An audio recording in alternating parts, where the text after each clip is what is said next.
Well, hello everyone. This is Mother Theresa. It is Tuesday night, so that means it is time to grandstand. It's Tuesday night, 7:01, and this is again where I'm at on Tuesday evenings. If nothing else comes up, and I want to say first of all, I want to thank my cousin OD for joining us on tonight. OD, we're so glad to have you on tonight. I'm glad you are here. Of course, I have my Call Pepnoid crew that's already logged in. And let's just see how we're going to get into it tonight. What are we going to do? What are we going to talk about on tonight? As I often state that when I am grandstanding, hey, Ned, when I am grandstanding, I am just simply talking about what I'm talking about. I am a licensed mental health professional, but when I'm grandstanding, I'm just sharing with you about some of my experiences, some of the things that have happened in my life, just kind of sharing some good news with you, talking a little bit about my family, probably talking a whole lot about my family, because guess what? When you have family, that's what you can do. You can talk about them. They make good stories. They make good, subjects to talk about. Hey, Mama. Mama OD is with us on tonight. Hey, Sonia, I see you.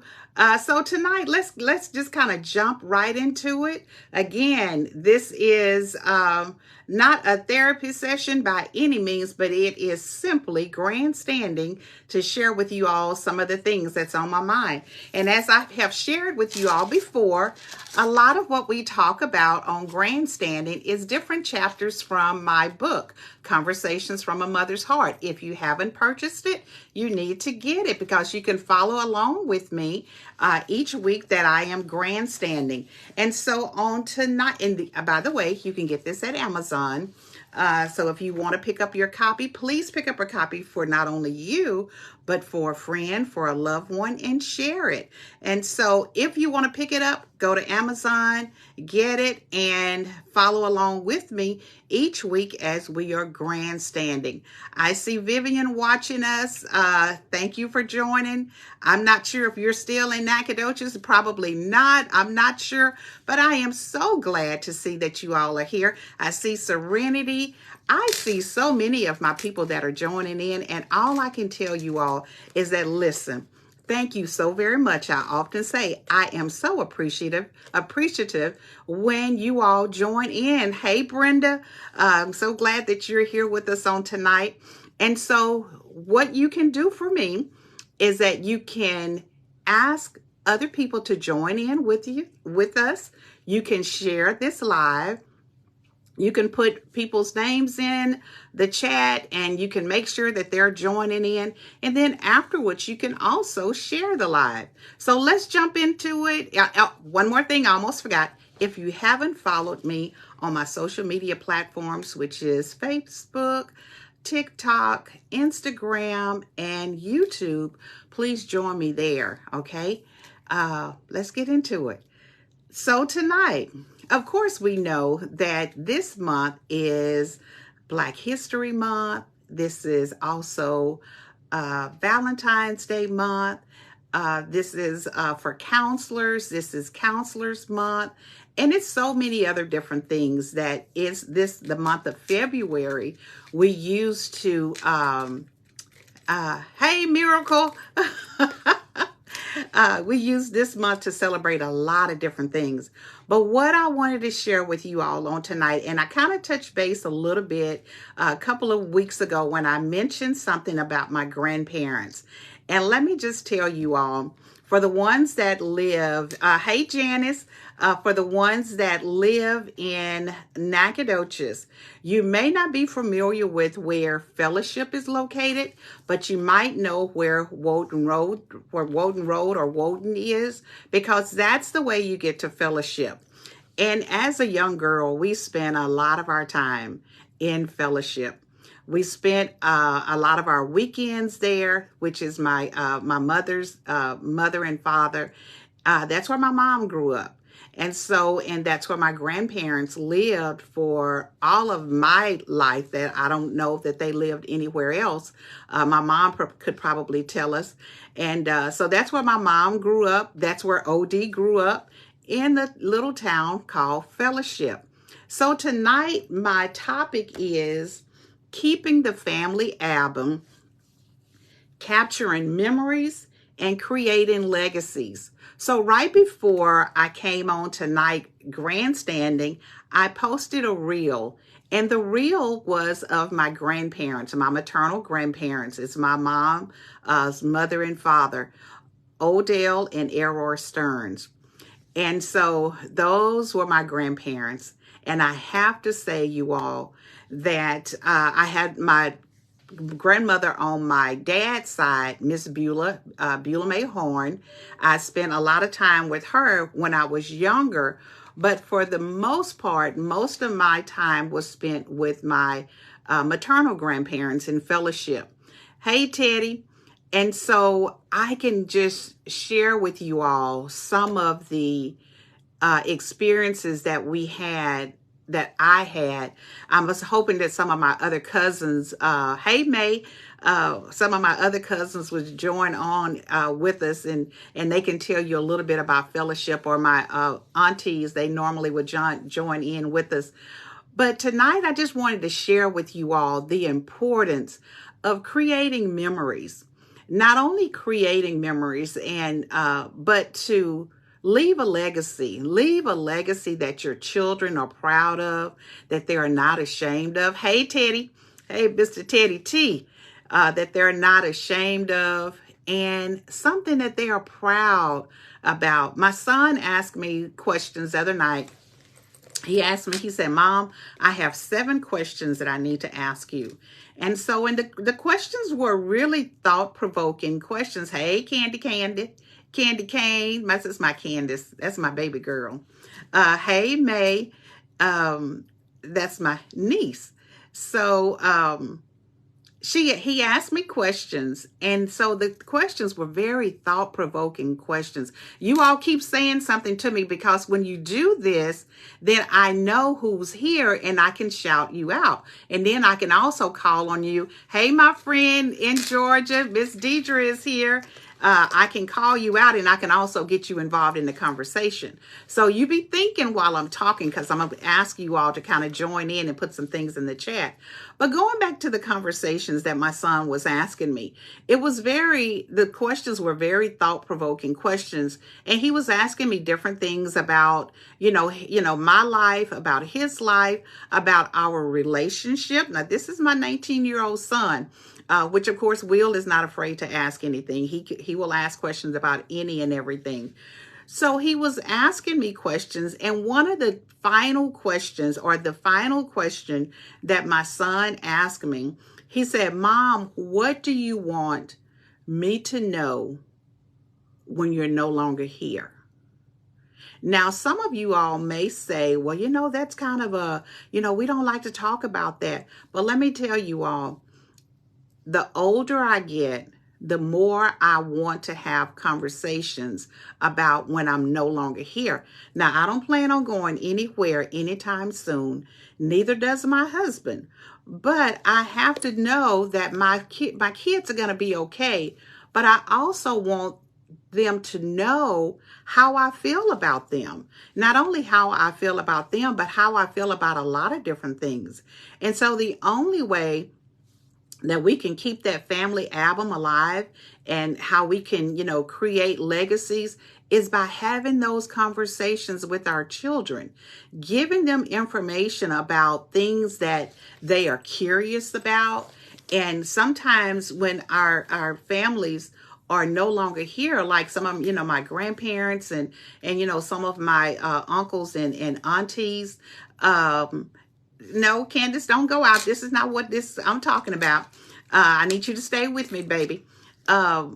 Sometimes I want to know things that if I don't ask the questions, I won't know them. A perfect example is I asked my mom, and my mom is here. Hey, Sister Courtney. But I asked my mom, now I'm 60 years old. My mom is 80, about to be 81. But I asked my mom just recently, how did she meet my daddy?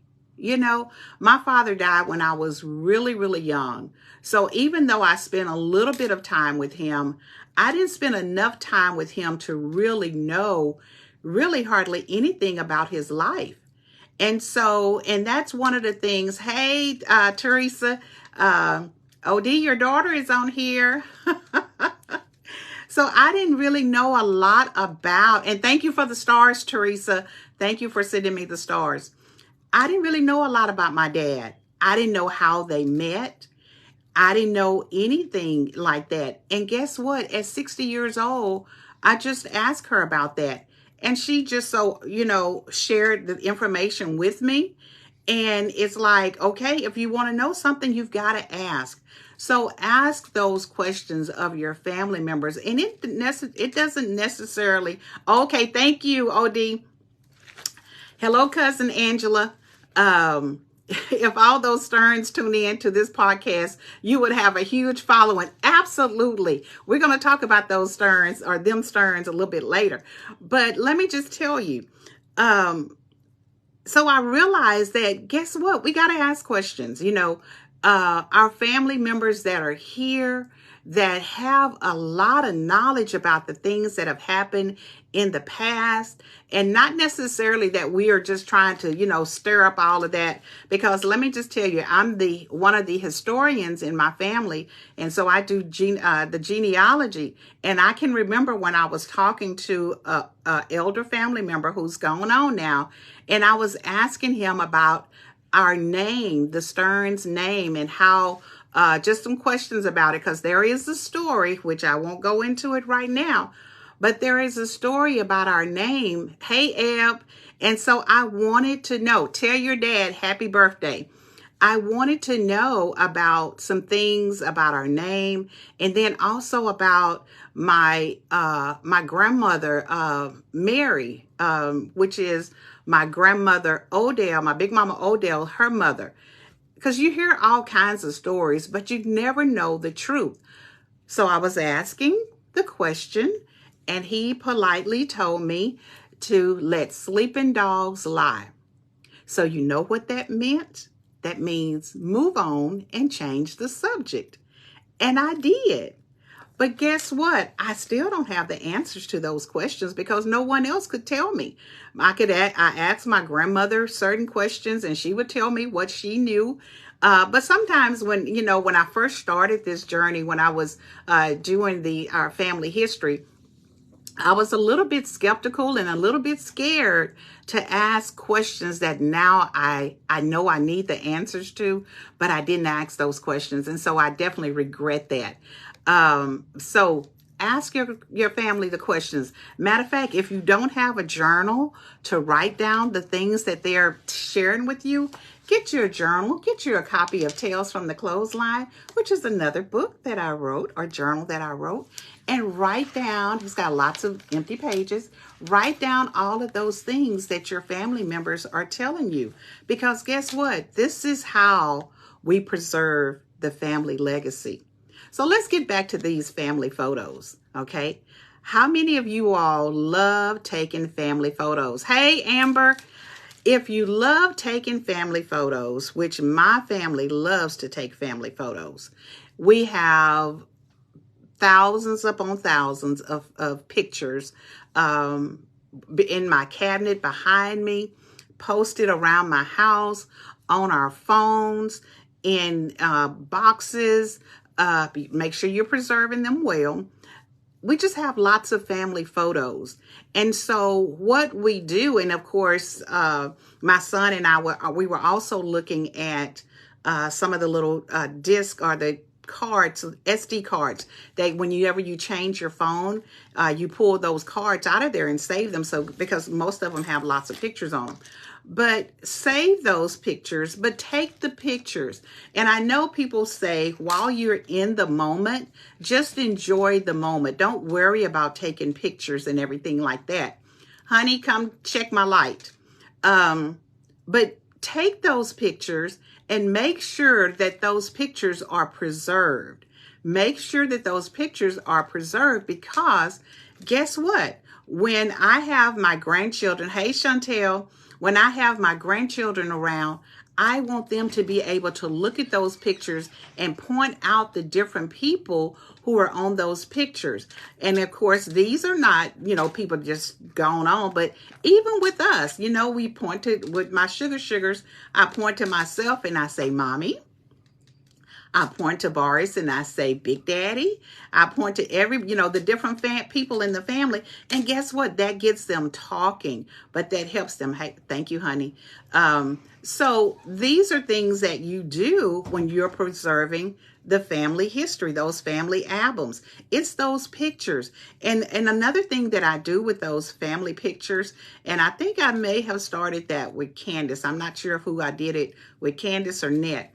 But going up the stairs during their birthday, what I did is I took some of their pictures and I just lined the stairway, the steps with their pictures. So when they walked in, going up the stairs, you could just see all of her pictures from a little baby up till probably now. So that's how we do with those family pictures. You got to make sure that you're taking them first of all, and then you put them to use. Don't just take them and then put them away. Every now and then, pull those family pictures out.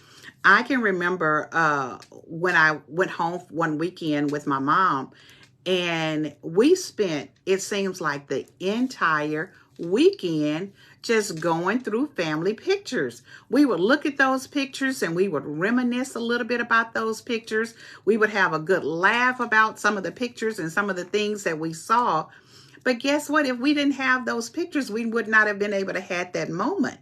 We're talking about creating memories, you all. And that was such a nice time that I had with my mom. But you can do that at any time if you have your pictures. Make sure that you are not only have them again, you're preserving them well and label them.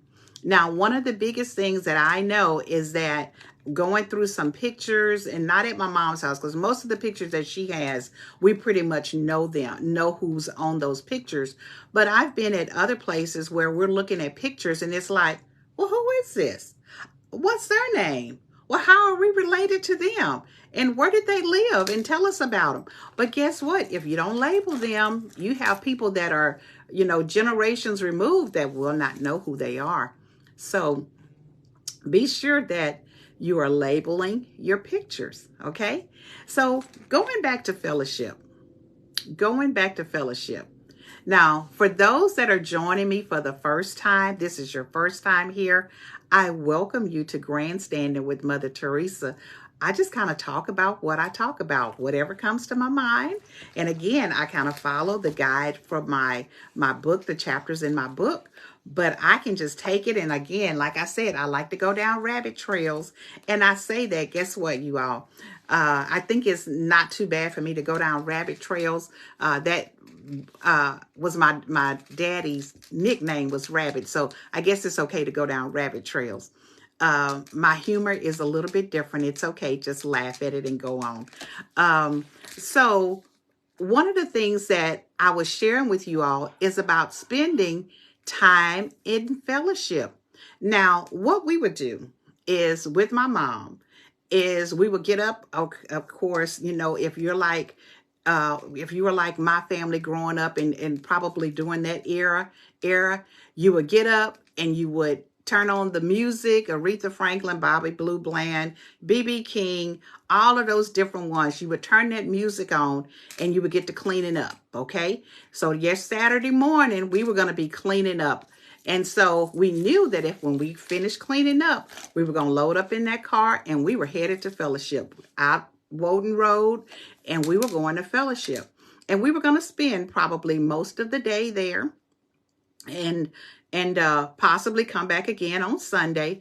And when we would go to fellowship, now before we would get to our grandparents' house, we had to pass by where OD and his family, the other Stearns family, live.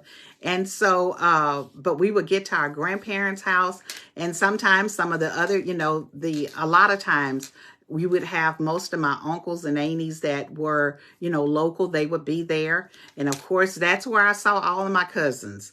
That's where they were. That was the hangout, and you think about some of these, TikTok and social media posts where the families are going to their grandparents' house with like their pillows and their blankets and their overnight bags, and they're going in, and the parents, the older parents, look so surprised that they are there, and it's made into a big deal, which it really is.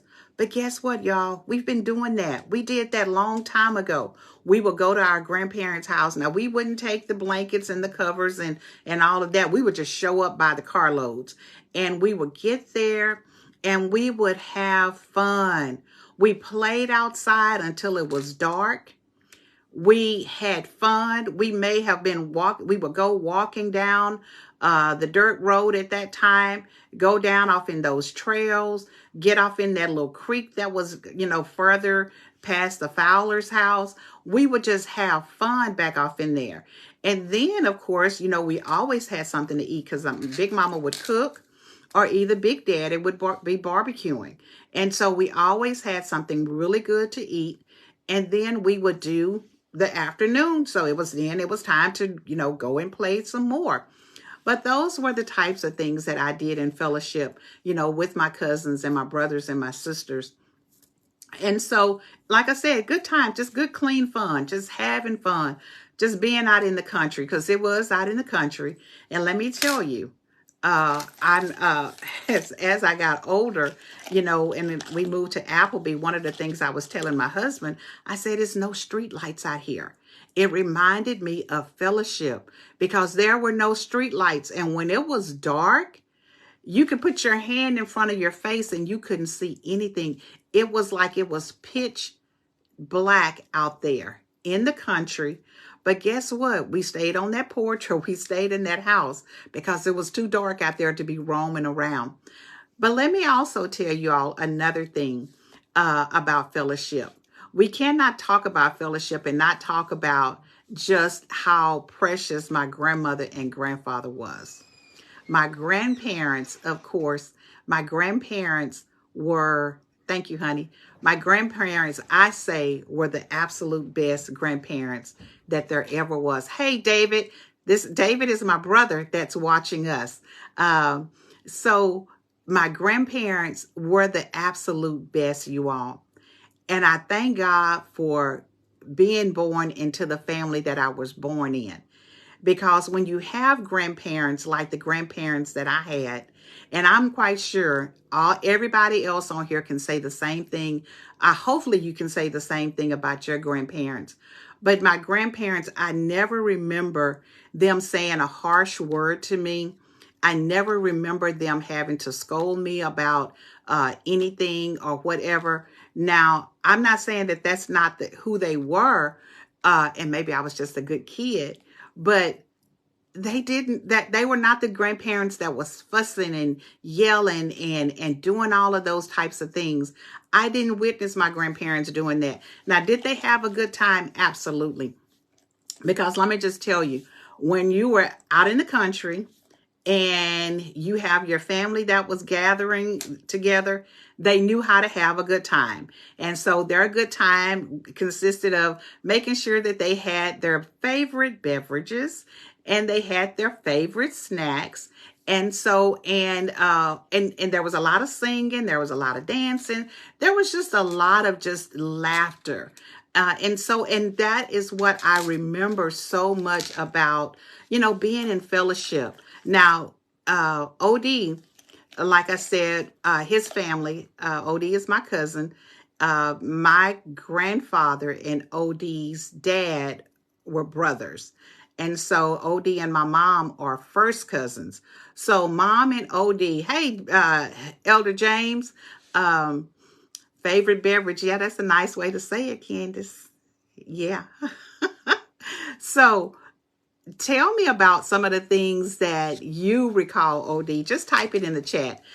because like I said, we were all out there together. And a lot of times, you know, some of OD's family would be at my grandparents' house.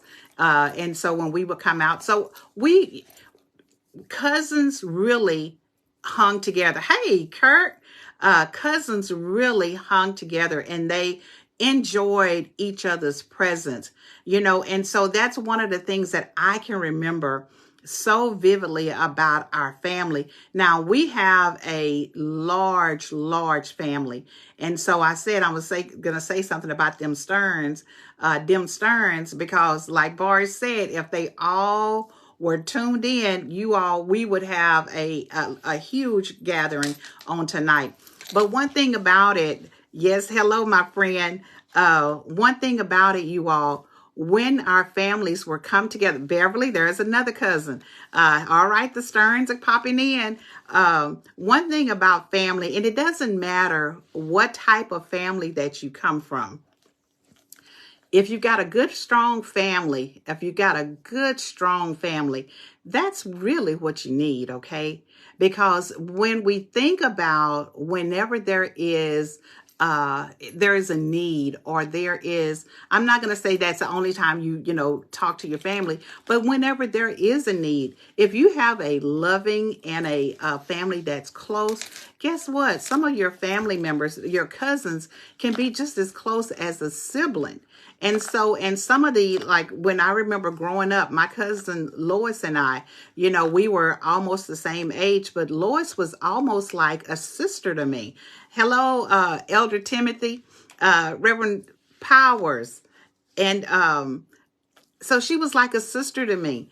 And so growing up, we looked forward to being able to come together. Not that we were trying to get into any devilment or whatever. And let me just tell you, like I said, we had just good, clean fun because there was no telephones, there was no technology, there was none of that stuff. So you went outside and you played outside until it was dark. You played in the mud, you played whatever. And of course, my big daddy had this huge garden. So a lot of times when we would go to fellowship, we knew what some of our work was going to be, but we didn't look at it as work. We looked at it as we get to go to the garden. We get to see the rabbits. We get to see the pigs. We get to see whatever was back there. And if we were, as sneaky little kids, Big Daddy and Big Mama had this back shed that all kinds of stuff was kept in. And so sometimes we would be peeping in the shed trying to see what's back there in that shed that we probably didn't need to be bothered with. But then we would also go to the well. We would look off in the well, and I'm going to just tell y'all, ain't no telling how many pennies we dropped in that well. But we would go to the well, and we would have to pull the water out of the well. Let me tell you all about the well water that I was talking to someone. Again, like I said, I go down rabbit trails. But let me tell y'all something about that well water. First of all, it tasted horrible. It really did. It tasted horrible. But we would draw the water and we would put it in this big bucket. And in this big bucket in the kitchen, there was a ladle or a dipper. We call it the dipper, that we would put that dipper in. And everybody drank from the same dipper. That is unheard of today. But we all drank from that same dipper. So you would go in, you would get a dipper of water, you would drink that water, and then you would hang that dipper back on the side of it for the next person to come in. Because growing up, my grandparents did not have running water in their house. They didn't have a bathroom in their house. So the outhouse was something that we all were very familiar with. It was much later that they had running water in their house and an indoor bathroom. So, but yes, what do y'all think about that dipper in the water and everybody drinking out of the same dipper? Y'all think about that. So, okay, I know that, first of all, I feel like we're going to have to do a part 2 of this because I'm just getting started and my husband has already given me the wrap up time. And I feel like I'm just getting started talking about fellowship. I knew it was going to be where I'm not going to be able to just stop talking, because when something is a part of your life that you have such nice memories and fond memories of. You can just go on and on and on and on. So I can talk about fellowship. I can talk about my childhood, growing up with my family, for a long time. And so, but I also know that it is Tuesday night and it's 7:31. And so I do not like to keep y'all much past the 30-minute break, because I know some people have not had dinner and all of those good things.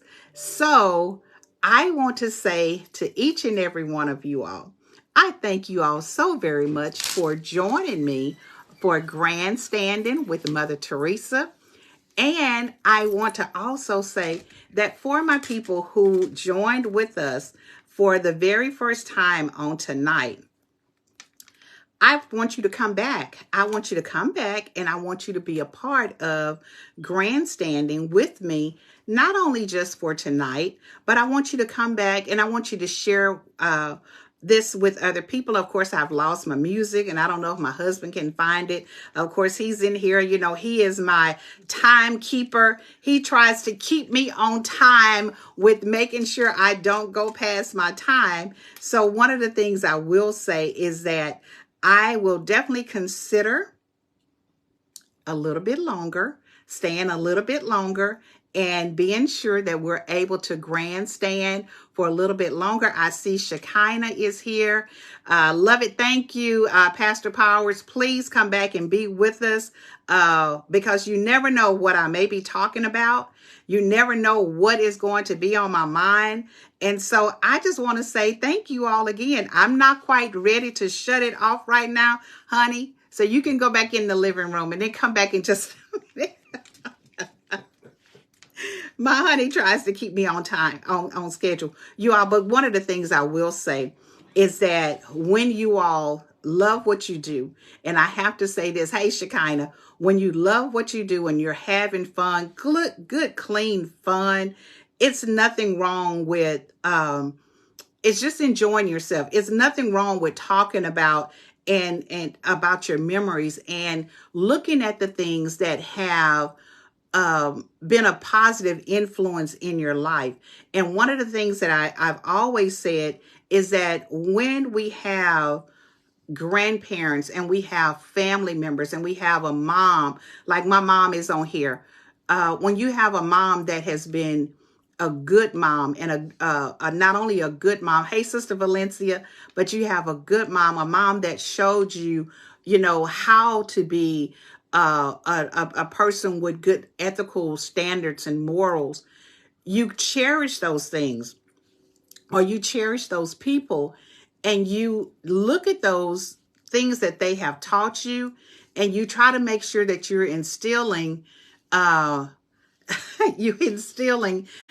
Read what Theresa was saying, but I can't see it right now, Theresa. If I click it, I think I went off. But as I'm wrapping up, you all, I want to say I really appreciate you all grandstanding with Mother Theresa. And again, I'm always so very glad to have you all with me. You all come back on next Tuesday at 7 o'clock. Bring a friend, tell somebody else to join me, and y'all come back and be with me.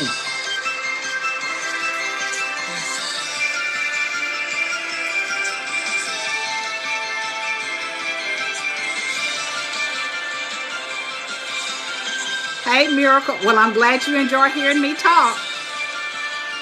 I think I'll be back. Kirk, thank you so much. Kirk is one of my classmates. I think we're going to have to make this about an hour.